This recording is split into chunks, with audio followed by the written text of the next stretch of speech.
Olá, você que se conectou aqui no Vida Moderna, no Conexão Direta, e hoje eu vou bater um papo, como toda semana, com o Flávio Xandó. Tudo bem, Flávio?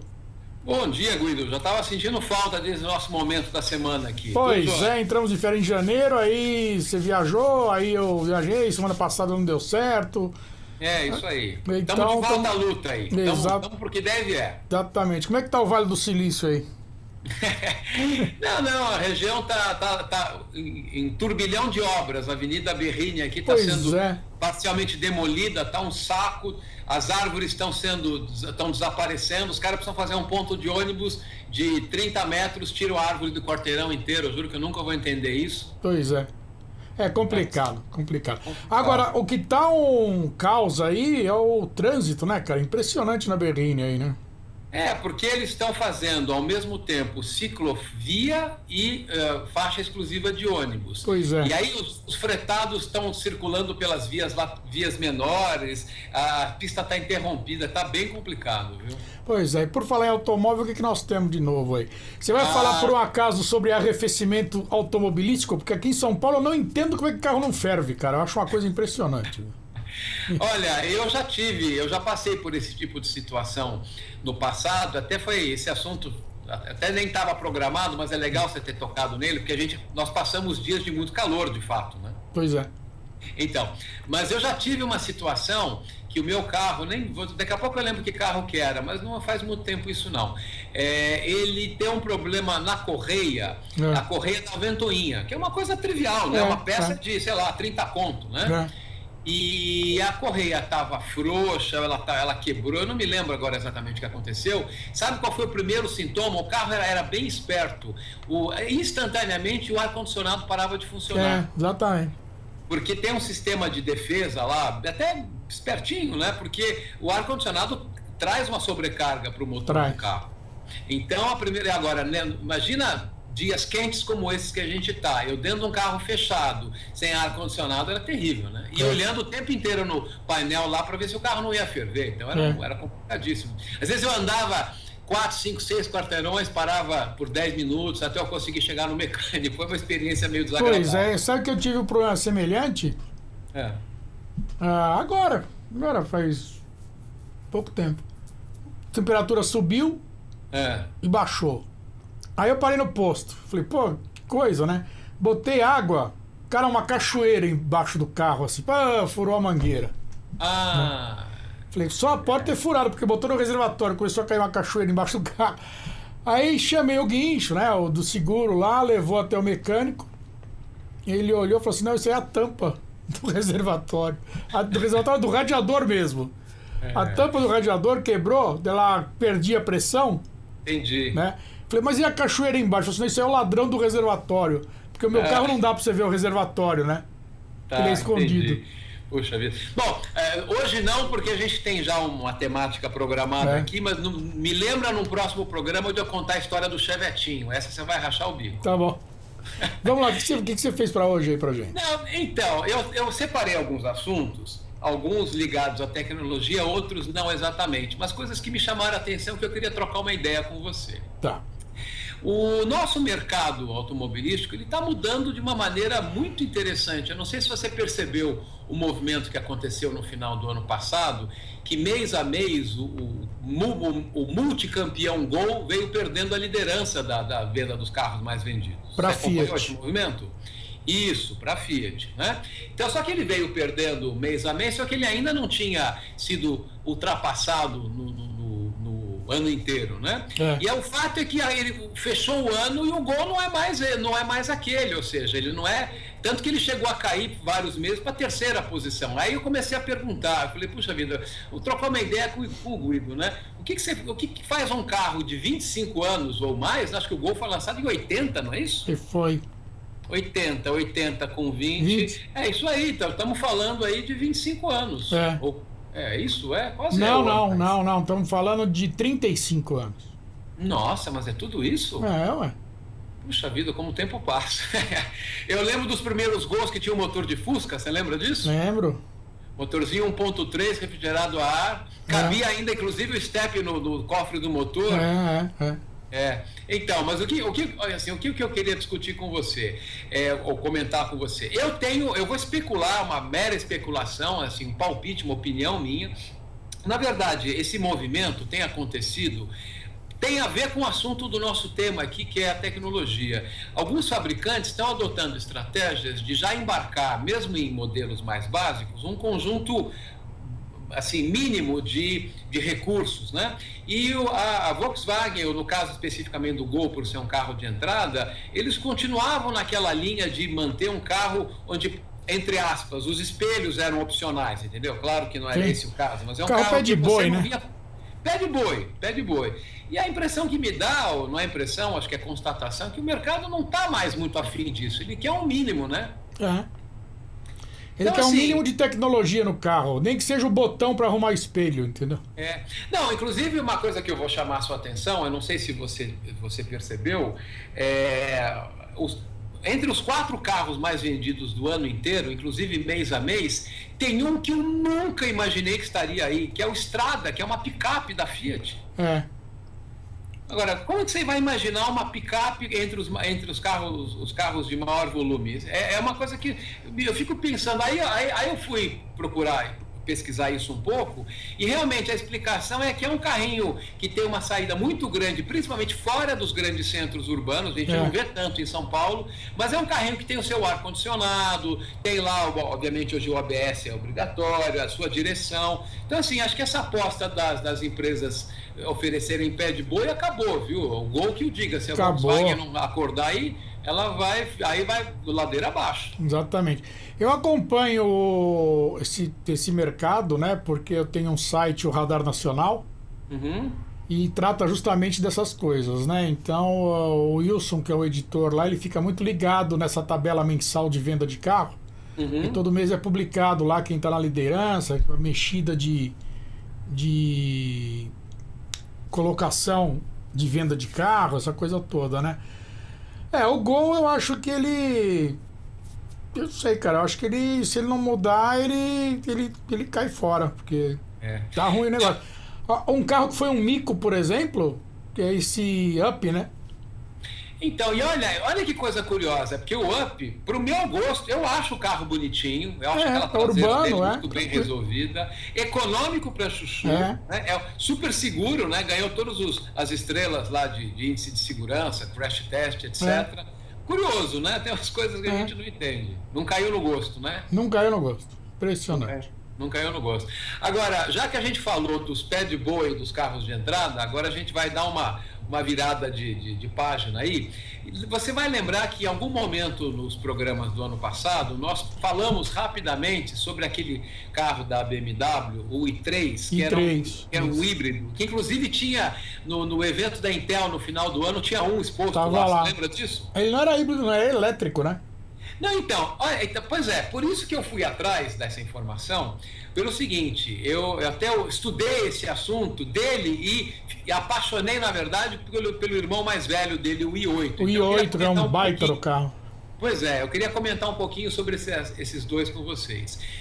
Na verdade, o i3, ele tem 2 versões. Ele tem uma versão elétrica pura e uma versão híbrida. Então, ele é oferecido em 2 sabores. Tá. Né? O que é algo interessante, porque o carro essencialmente é o mesmo, só que por uma questão de praticidade ou de escolha, de opção, de gosto, tem essas 2 opções, né? E é um carrinho que é um capetinha, porque ele tem um motor elétrico de 170 cavalos, né? E um Elenço, a gente chegou a comentar no ano passado, ele tem um motorzinho a gasolina de 39 cavalos, que basicamente serve para fazer algum tipo de movimentação do alternador, ele serve só para recarregar a bateria. Exatamente, ele é como se fosse uma usininha ali, Ele é uma usininha, porque aqui o carro é pequenininho, é um carro assim muito jeitosinho, 170 cavalos, um carro pequenininho, o carro é um mosquitinho, né? Voa, né? Voa, o carro voa, né? E agora, uma coisa muito interessante que eu descobri do i3 é o seguinte, que você que teve uma experiência muito bacana de dirigir alguns elétricos híbridos lá, foi na GM, não foi? Na pista da GM? Foi lá em Indaiatuba. Indaiatuba, você contou isso pra gente num dos outros programas. E eu vou te perguntar uma coisa que eu na minha leitura eu vi sobre o i3, que eu quero saber se você teve essa impressão também. O caso do i3 é comentado que ele tem um sistema de regenerativo de energia tão agressivo que quando você tira o pé, ele entra fazendo a recarga com tanta pressão no sistema que você tem que aprender a dirigir de uma maneira diferente, porque se você tira o pé do acelerador, o carro começa a diminuir de velocidade muito rapidamente. Na verdade, eu não peguei o i3 lá na... Não, foi o i3 que eu peguei, exatamente, foi o i3 também, foi. Mas era só elétrico que você deve ter pego. Não, peguei o híbrido. Ah, você pegou o híbrido? Peguei o híbrido, que ele... foi isso mesmo. Você tira o pé, ele... Parece que se ligou um freio de motor nele. Não, então, o que faz sentido, a única coisa é que você tem que se acostumar com isso e aprender a dirigir dessa forma. Por exemplo, você tem carro automático? Eu já tive, no momento não tenho. Tá, então, carro automático, no começo você tem que aprender a dirigir, porque o que acontece? No carro mecânico, você vai acelerando até perto do farol, por exemplo. Isso. E aí você chega lá, você freia, né? Eu aprendi que no carro automático e com alta cilindrada, né? Para você, 6 cilindros, por exemplo, para você economizar combustível, o farol ficou vermelho lá na frente, você já tira o pé. Ah, tá. Você deixa ele indo pegando o embalo. Vai pela inércia, vai pelo embalo. Né? Tá. No carro elétrico, se eu faço isso do jeito que eu faço com o carro automático, eu vou ter que acelerar para chegar no farol. Então, é um reacostumar-se. Eu tenho que reaprender, quer dizer, eu vou ter que pegar e medir, sentir ao longo do tempo onde eu tenho que tirar o pé, para ele recarregar, que é uma economia de combustível, né? Entendeu? Mas ele, quando você tira o pé, você sente que parece que ligou um freio do motor. Ou abrir uma vela com vento contra. É muito gozado. Ele dá uma... Você sente que ele dá... Parece que você deu um cutucão no freio. E sabe que eu mesmo com carro mecânico, eu faço isso. Eu tenho esse hábito de tirar o pé, ou às vezes até no passado eu punha ponto morto. Depois eu aprendi, até uma coisa para quem tem carro mecânico, já faz muitos anos por conta de injeção eletrônica. Você sabia que em ponto morto você gasta mais gasolina que com o carro engatado? Sim. E tem uma explicação para isso, vamos contar para os nossos ouvintes aqui, os nossos espectadores, é que desde que existe injeção eletrônica, existe um sisteminha integrado nos carros, que é o cut-off. O que é isso? Quando você tira o pé e o carro está engatado, ele percebe que você não está acelerando e ele desliga completamente a alimentação do motor. Ele deixa o próprio movimento do motor manter o motor em funcionamento. Enquanto que no ponto morto, você tem que manter aqueles 700, 800 giros. Então, até um dos carros que eu já tive, que era um Citroën Picasso, tem lá o computador de bordo, era muito engraçado. Quando eu ia descer a serra ali, indo para Caraguá, Ubatuba, quando eu punha em ponto morto, ele estabilizava lá no nível de consumo. Quando eu engatava a marcha, que é o correto de você descer uma serra, e deixava ele no embalo, ele chegava a 0 de consumo. O computador de bordo marcava 0. Bom, enfim, deixa eu contar para você a história do i8, que eu apaixonei, viu? Mas você chegou a fazer teste nele, alguma coisa? Não, eu não fiz, mas conversei com várias pessoas que tiveram experiência, eu li a respeito, inclusive recomendo uma crônica, o pessoal vai achar aí na internet, tem um cara que eu adoro, que você vai saber quem que é, você conhece o Jeremy Clarkson? Conheço. O cara do Top Gear? Conheço. Isso, aquele inglês... O humor dele é um humor britânico, mas ele escreve de uma maneira deliciosa. Os textos escritos dele são fabulosos. E quem reproduz ele aqui no Brasil é a Quatro Rodas, mas você pode ler no original também, você acha fácil. E ele fez uma crítica, uma avaliação do i8, e ele já começa o texto dele falando: olha, eu acho que é uma tremenda besteira carro híbrido e carro elétrico. Ele é radical. Ele acha que é bobagem, que não faz sentido, que é ridículo, que ele discorda, ele sai metendo o pau, ele tem as razões dele lá, não vou entrar no mérito dele, eu até discordo dele, mas enfim. Mas o que é bacana, e aí a conclusão da crônica dele que é muito interessante, é porque o i8 ele é um carro maior, ele já tem uma pose de um esportivo, ele tem 234 cavalos, que é 131 na frente elétrico e 135 atrás a gasolina. Então ele tem 2 motores. Tá. E o próprio Jeremy, ele fala Isso aí seria a receita para uma catástrofe, porque um motor elétrico na frente e uma gasolina atrás, você vai sair rodando, né? Se o carro não estiver bem dosado. Né? Pois é. Mas o fato é que o bicho é um espeto, ele acelera em 4 segundos, 4.4 de 0 a 100, e dosa de uma maneira brilhante. Existe uma orquestração dos dois motores que estão quase sempre o tempo todo funcionando, a não ser que você escolha o modo eco, que o modo eco você pode usar no elétrico puro até entre 60 e 120 km por hora. Tá. Né? Enfim, e ele tem também, semelhante ao i3, todas essas formas de economia, regeneração de energia, mas o que eu achei muito bacana é que eles tiveram um grande esforço, e até um assunto que eu quero retomar no próximo programa, eles tiveram um grande esforço de pesquisa em materiais, que eu acho que esse é uma nova linha aí de tecnologia dos automóveis, que o carro grande, esportivo, com bateria, pesa menos de 1.000 quilos. 1.000 quilos, o que pesa 1.000 quilos? Um K novo aí pesa 1.000 quilos. Exatamente. Mas isso por quê? Porque os componentes do motor original caem fora. Não, então, são muitos motivos. Primeiro que os componentes do motor, hoje em dia já é uma tendência os motores terem mais componentes em alumínios ou ligas mais novas, né? Cabeçote de alumínio, né? Mas não só isso, a parte estrutural do carro, né? Ah, tá. Existem carros, você pega carros mais sofisticados, já usam fibra de carbono, que é uma solução fabulosa, mas é muito cara. Sim. Né? Fibra de carbono, ela é 1/4 do peso do aço com o dobro da resistência, uma coisa fantástica, mas a lataria, entre aspas, a lataria de um carro feito com fibra de carbono vai custar o preço do carro. Exatamente. Então esse é um assunto que a gente vai voltar, porque eu tenho aí informações sobre isso, mas o fato é que os fabricantes estão aí pesquisando compostos híbridos, com um pouco de fibra de carbono, um pouco de aço, e com certeza isso foi bastante utilizado no caso do i8, né? Que é até um dos conceitos interessantes dele. No modo puramente elétrico, ele tem uma autonomia de 35 km, que não é muito, né? Não é muito, mas assim, você concorda? Você, no seu uso urbano, você anda 35 km num dia? Não. Talvez poucos dias você ande mais do que isso, né? Mas então, só assim, 35? Esse conceito eu acho um conceito muito legal. Pois é, mas é pouco, né? 35. Então, ele é pouco se você usar puramente elétrico, mas em compensação, se você usa no modo que eles chamam lá do Eco Pro, porque é gozado, né? Você passa a ter regulagens no carro, né?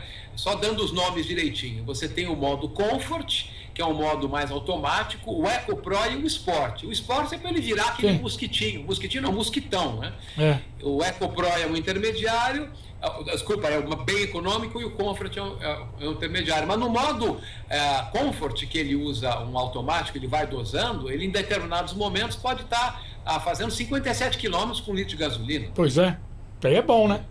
Que é uma coisa realmente fantástica, eu acho muito interessante. Agora, o que eu achei bacana, né? Estava voltando aí a crônica do Jeremy, que eu achei muito legal.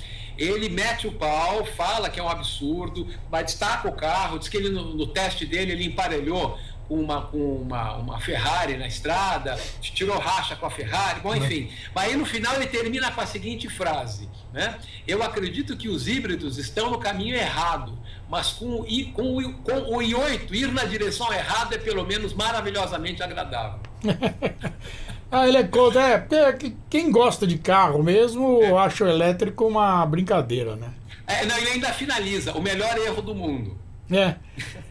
Então, quem gosta de carro não vê o elétrico com bons olhos. Não, é aquilo que a gente conversou, no programa que nós falamos dos carros elétricos, você me perguntou do Fórmula E, e aí na edição do programa você teve a brilhante ideia, ficou sensacional, você ilustrou com um videozinho. O barulho daqueles carros é de dar nos nervos, né? É ruim, né? É ruim, não é ruim, sabe o que lembrou? Depois eu fiquei vendo mais, eu pesquisei mais. Parece... Tem um Guerra nas Estrelas, que é quando surge o Darth Vader, criança. É um dos pequenos. Que tem uma corrida lá dos carros lá, imitando a corrida do Ben-Hur, né? Quer dizer, eles fizeram uma analogia com a corrida do Ben-Hur. E o barulho é igualzinho, cara. Ah, é aquela que eles vão numa. Os carros que flutuam. Num canyon, num canyon. Num canyon, O barulho é igual, cara. Aquele barulho O pessoal é a ficção antecipando a realidade, né? É, o barulho é igualzinho do carro elétrico. Ou melhor, o barulho do carro elétrico é igualzinho ao que passava naquele filme lá. Dá uma olhada nessa cena no YouTube. Você vai ver que é igual, cara, é igualzinho o som. Impressionante. Mas olha, Guido, a gente já falou sobre isso. Os mais tradicionalistas, os caras mais ligados na mecânica, eles têm o ponto de vista deles, eu até acho que eles estão certos. Mas olha, eu estou mais que convencido que a gente está indo nessa direção mesmo. Viu? Não volta. Bom, pra gente encerrar, porque já foi o tempo, tá? Seguinte, isso vai ter uma consequência que eu vejo, pelo menos durante uns anos, aí 10 anos talvez, que é o seguinte: esses carros para conserto só em concessionária, né? Se você parar para pensar, isso já vem acontecendo, né? Eu até aproveito para te perguntar, não sei qual foi o primeiro carro que você dirigiu na sua vida, mas os 2 primeiros carros que eu dirigi na minha vida foram o Jeep, aquele Jeepão da Willys, que depois virou da Ford, e na sequência o Fusca. Falava-se por aí, brincando, que não era exatamente uma mentira, que você com um pedaço de arame, um barbante e alguma coisa arrumava qualquer coisa no Fusca, né? Você abria aquele capozinho lá, mexia, cutucava, apertava, virava, enfim. Hoje em dia o carro parou na rua, você vai abrir o capô e ficar olhando. Não vai nada. Hoje já é de certa maneira assim, você concorda? Não faz nada, imagina. Passar a mão no telefone e ligar pro guincho. Exatamente. Eu até já tive o prazer uma vez, essa história é muito legal, eu vou contar num outro programa para vocês.